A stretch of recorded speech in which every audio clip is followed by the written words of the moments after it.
Welcome guys, ये आपका अपना नया चैनल जय हिंद लाइफ हैक्स के नाम से।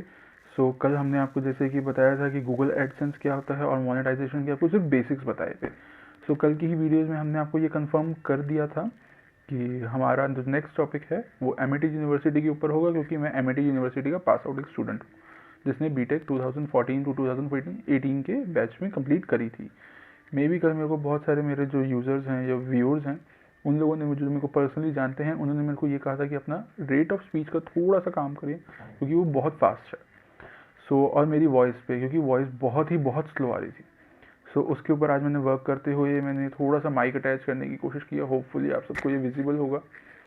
देन मे बी आज मेरी साइड से कोशिश है कि वॉइस तो आपको प्रॉब्लम ना आए और मैं अपनी रेट ऑफ स्पीच को भी थोड़ा सा कम कर सकूं, क्योंकि कल थोड़ा सा इशू ये आ रहा था कि लोग समझ नहीं पा रहे थे और ऊपर से वॉइस भी बहुत स्लो थी।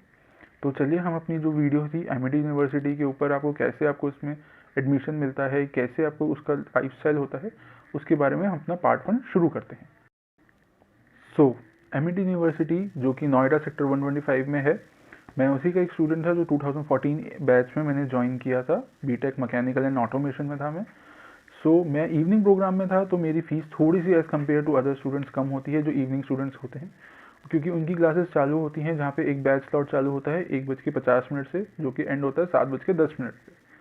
तो ऐसा कुछ कोई ये क्राइटेरिया नहीं है कि आपके परसेंटेज कम हैं तो आपको इसीलिए इवनिंग स्लॉट मिलता है। आपकी वो चॉइस होती है कि आप उसको इवनिंग लेना चाहते हैं, मॉर्निंग लेना चाहते हैं। पढ़ाई दोनों की बिल्कुल सेम होती है, वैल्यू भी दोनों की सेम होती है। बस आपको उसमें ये होता है कि आपकी जो मार्कशीट आती है उस पर आपको इवनिंग लिखा हुआ आता है और उससे आपका कोई भी इम्पैक्ट नहीं पड़ता। इवन आपकी जो कंपनीज आती हैं उस पर भी कोई इम्पैक्ट नहीं पड़ता। ये मेरा इंटरनल एक्सपीरियंस है जो कि मैं आप लोगों के साथ शेयर कर रहा हूँ। 2014 में जब मेरा एमिटी यूनिवर्सिटी नोएडा में एडमिशन हुआ, तो उससे पहले उधर वहाँ के लिए एक एडमिशन का क्राइटेरिया होता है, वहाँ का एक इंटरव्यू प्रोसेस और आपका रिटर्न टेस्ट होता है। उस इंटरव्यू प्रोसेस में आपसे वो फिजिक्स, केमिस्ट्री, मैथ्स से रिलेटेड क्वेश्चंस पूछते हैं। वो उनके ऊपर टोटली डिपेंड होता है कि वो आपसे क्या पूछना चाहते हैं। तो कोई इसमें घबराने की ज़रूरत नहीं है। जो भी आपसे क्वेश्चंस पूछे जाते हैं वो आपसे बहुत ही ईजी और 12th से रिलेटेड ही क्वेश्चंस पूछे जाते हैं। सॉरी गाइज, मैं बहुत लूज सा और मैं शायद डाउन सा फील हो रहा हूँ, तो मे बी क्योंकि मैं इसके बारे में पूरा स्टडी कर रहा था कि मेरा क्या क्या हुआ था, इसी के लिए मैं थोड़ा सा डाउन लग रहा हूँ शायद। और तो इसी बात को अब आगे हम कंटिन्यू करते हैं। तो अब इस बात को मैं कंटिन्यू करते हुए आपको ये बताना चाहता हूँ कि उसके टेस्ट के साथ साथ जो मेरा रिटर्न टेस्ट हुआ था वो हुआ था मेरा इंग्लिश का टेस्ट। ये इसमें आपको एक नॉर्मल बेसिक ऐसे लिखवाया जाता है कि आपकी इंग्लिश कैसी है, क्योंकि आपको इस कॉलेज में एडमिशन लेना होता है। 90% टीचर्स आपको इंग्लिश में ही टीच करते हैं। तो उसमें आपको थोड़ा सा आप ईजी हैं कि नहीं है, आप लिख सकते हैं कि नहीं। उसके लिए भी आपको कोई टेंशन लेने की ज़रूरत नहीं है। आप उसको 100% हर स्टूडेंट उसको क्लियर कर ही जाता है। जो मेरा इवनिंग कोर्स था, अब बात आती है इवनिंग कोर्स पे, जो मैंने B Tech mechanical and automation in evening किया था। अब इवनिंग कोर्स था तो पहले ये बहुत डर था कि अब इवनिंग में हमारा क्या होगा क्या नहीं होगा।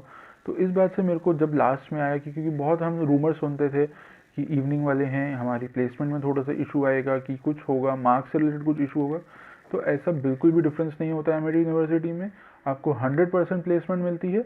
100% का मतलब प्लेसमेंट का मतलब होता है कि अगर आप एलिजिबल हैं, कि इनकेस अगर 3 पॉइंटर 4 पॉइंटर हैं तो आप प्लीज़ एक्सपेक्ट ही मत करो कि कोई कंपनी आपको उठाएगी। बहुत सी कंपनीज आती हैं, लेकिन अगर आप एक्स्ट्रोवर्ट हैं तो आपको बहुत अच्छा एडमिशन, आपका बहुत अच्छा पैकेज मिल सकता है। ऐसा नहीं है कि आपको नहीं मिलेगा। मेरी खुद की प्लेसमेंट हुई थी ग्रोफर्स में। तो मैं ग्रोफर्स में मैकेनिकल एंड ऑटोमेशन में, बाद जब मैं मैकेनिकल फील्ड से पढ़ा हुआ था, मेरी ग्रोफर्स में प्लेसमेंट हुई।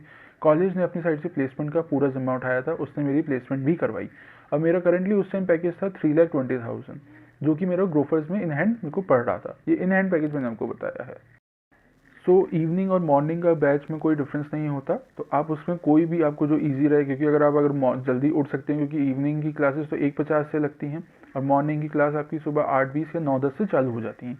तो इनकेस अगर आप वो सारा ट्रैफिक कवर करके और आप सुबह जल्दी जल्दी पहुँच सकते हैं, या आप हॉस्टलर हैं, तो मैं आपको प्रेफर करता हूँ कि आप मॉर्निंग ही लीजिए, क्योंकि मॉर्निंग में इंसान जल्दी जा सकता है और जल्दी फ्री भी हो सकता है। तो उसके लिए कोई इशू नहीं है, पढ़ाई में कोई डिफरेंस नहीं है मॉर्निंग और इवनिंग का। वो आपके ऊपर डिपेंड करता है, आपको जो लेना है वो लीजिए। अब बात करते हैं फीस की। तो फर्स्ट सेमेस्टर में मेरी फीस थी 96,000, जिसमें से 20,000 हमारी सिक्योरिटी डिपॉजिट था और 76,000 मेरी 6 मंथ्स की फीस थी, जो कि हर साल हर सेमेस्टर के बाद हमारी 5% अकॉर्डिंगली बढ़ती जाती है। वो आपके साथ भी होगा। और अब जैसे मेरा 2014 बैच था, तो आप उसी से हिसाब लगा लीजिए कि हर साल 5% के हिसाब से वो बढ़ती जा रही होगी। तो आज मे बी अप्रॉक्सीमेटली अप्रॉक्सीमेटली वो आपका 98,000 या 1 लाख के आसपास आपकी 6 मंथ की फ़ीस हो रही होगी, जो कि यहाँ के नॉर्मल कॉलेजेस से, अगर आप दिल्ली एनसीआर के नॉर्मल कॉलेजेस से आप कंपैरिजन करें तो वो बहुत एक्सपेंसिव है। अब बात करते हैं अब उसके अंदर की। जब हमारा एडमिशन हो गया, मेरी क्लासेस चालू हुई थी 4 अगस्त से, जो कि बहुत नॉर्मल पीरियड था, लेकिन उसके बाद हमें बहुत जल्दी जल्दी आपको वो पढ़ाया जाता है, क्योंकि बीटेक की पढ़ाई भी और काफ़ी सारे सब्जेक्ट्स होते हैं। पहले दूसरे और फर्स्ट 4 सेमेस्टर में काफ़ी सारे सब्जेक्ट्स होते हैं, अप्रॉक्सीमेटली 12 से 13 सब्जेक्ट्स होते हैं। लेकिन सबसे अच्छी एमिटी की एक ये बात है कि आपको एक फॉरेन लैंग्वेज का भी कोर्स आपको करवाते हैं, जो कि कंपलसरी कोर्स होता है, जिसमें आप एक फॉरेन लैंग्वेज को भी बहुत अच्छे से सीख सकते हैं, इनकेस अगर आप चाहते हैं तो। और इनकेस अगर आप चाहते हैं कि आप सिर्फ उसको जस्ट पास करना चाहते हैं, तो आप कर तो हर सब्जेक्ट को सकते हैं, लेकिन आप अगर चाहें कि आप उस सब्जेक्ट में बहुत ही अच्छा कुछ आगे करना चाहते हैं, अपना फ्यूचर सोचते हैं फॉरेन लैंग्वेज में, तो आप उनकी टीचर्स की हेल्प से आप वो भी बहुत अच्छे से कर सकते हैं। एमिटी यूनिवर्सिटी में आपको एक चीज़ का बेनिफिट मिलता है कि इन केस आपके अगर पूरे सेमेस्टर मतलब जितने भी आप टाइम तक हैं और आप बहुत एवरेज मार्क्स आते हैं, मैं खुद भी बहुत कोई अच्छा स्टूडेंट नहीं था, मैं ये कहूँ कि मैं बहुत 100% ब्रिलियंट वाला था, मैं नहीं था, मैं एवरेज स्टूडेंट में ही था। लेकिन एवरेज स्टूडेंट होने के साथ भी प्लेसमेंट होती है, ऐसा नहीं है कि प्लेसमेंट नहीं होती है, लेकिन आपको सबसे ज़्यादा ध्यान रखना पड़ता है कि फर्स्ट और सेकंड ईयर में आपको जम के मेहनत करनी पड़ती है। इनकेस अगर आप जम के नहीं मेहनत करते तो वहाँ पे एक ईयर बैक का चांस भी होता है कि आपका क्यूमुलेटिव अगर 4.5 से सीजीपीए कम है तो आपकी ईयर बैक लग जाती है। तो इसीलिए आपको इस चीज़ का ज़रूर ध्यान रखना पड़ता है कि आपको पढ़ना भी पड़ता है। ये नहीं है कि आपने कॉलेज में जैसे एडमिशन ले लिया, अब कॉलेज बहुत शानदार है, उसमें आपको पूरे चांसेस मिलते हैं हर चीज़ करने का, आप चाहें तो आप उसमें बिगड़ भी सकते हैं, आप चाहें तो उसमें आप अपनी लाइफ भी बना सकते हैं। अगर आप चाहें तो आप उस कॉलेज में रहकर भी बहुत कुछ कर सकते हैं। मेरे साथ के आज कुछ बंदे हैं जो आज भी टाटा में जॉब कर रहे हैं, जिनके लिए मैं बहुत विश करता हूँ कि वो आगे बहुत बढ़ें। मैं खुद अब करंटली विप्रो में जॉब कर रहा हूँ, विप्रो में जॉब करते हुए भी मुझे काफ़ी टाइम हो गया और मैं उस जॉब से बहुत खुश हूँ। तो ऐसा नहीं है कि मैं अपनी लाइन में नहीं हूँ तो मैं खुश नहीं हूँ। मेरे को जहाँ अच्छा लगा, मेरे को जहाँ ये लगा कि मैं जहाँ पे मैं वेल अर्न कर सकता हूँ, इसलिए मैं वहाँ पे जॉब भी करता हूँ। ग्रोफर्स के बाद मेरी सेकंड जॉब थी डी डेवलपमेंट में, जिसके बारे में भी मैं आपको बताऊंगा फ्यूचर में कि वहाँ पे मेरी जॉब कैसे लगी थी, क्योंकि वो मेरी प्रॉपर कोर फील्ड थी।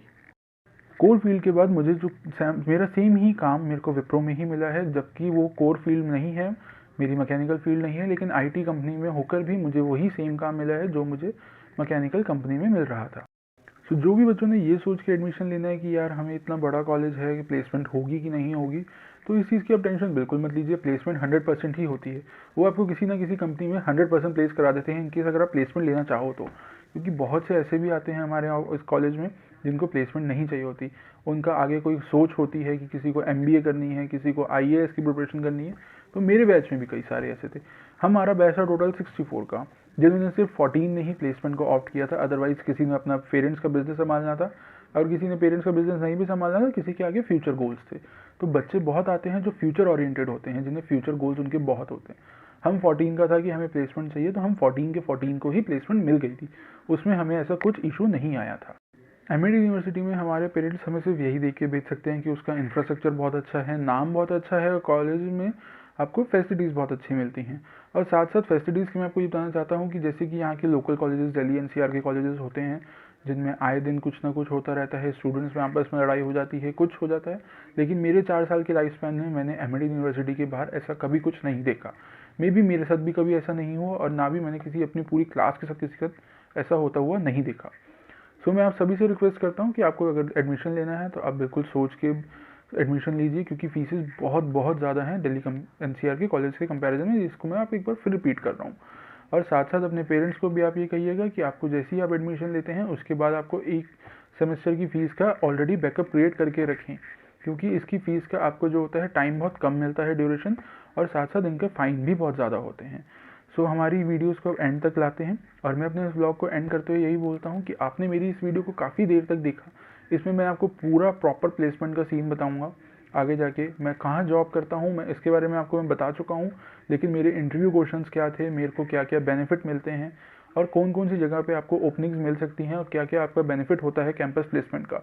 सो इसके लिए आप इस वीडियो के साथ और मेरे इस चैनल के साथ प्लीज़ सब्सक्राइब कीजिए।